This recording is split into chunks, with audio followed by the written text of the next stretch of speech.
Hello again. Here's a little exercise for viewers.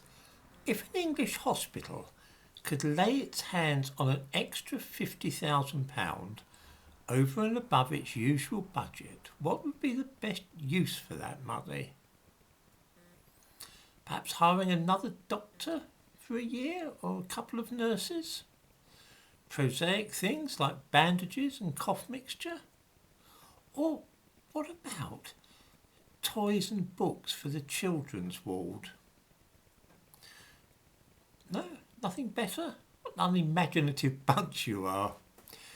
When Shrewsbury and Telford Hospital were lucky enough to be given £50,000 in the summer, they knew just what they'd like to spend it on. It was so obvious when you think about it.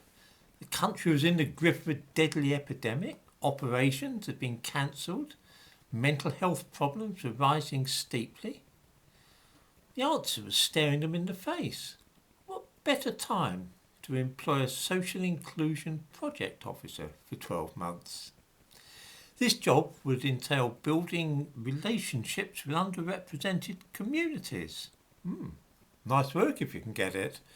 And with luck you won't actually have to meet, let alone deal with any ill people. Then there's the question of new multi-faith rooms. At the moment, Shrewsbury and Telford Hospital have 2 chapels. These are open for 24 hours a day, 7 days a week, and anybody at all can use them. For Muslims, there are washing facilities, prayer mats, and a sign showing the direction to Mecca. I can hardly imagine anything more inclusive. And yet some of this money has been earmarked to create more inclusive multi-faith rooms. Actually, of course, they're not planning to make anything more inclusive at all, quite the opposite. New multi-faith rooms will be mosques of the sort that I discussed the other day. The Muslims are objecting to having to share facilities with those of other religions, you see. The new multi-faith rooms will actually be less inclusive than the existing chapels. Have we missed out any important activities which a hospital might undertake? No, you fool, I don't mean treating sick people and saving lives. What's wrong with you? You're a racist or something?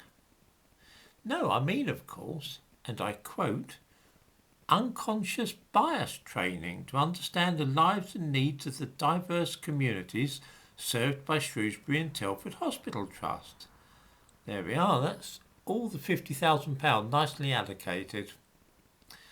For those who are laughing at this point and congratulating themselves that they don't live in Shrewsbury or Telford, I can tell you right now that precisely similar nonsense is taking place at your own local hospital.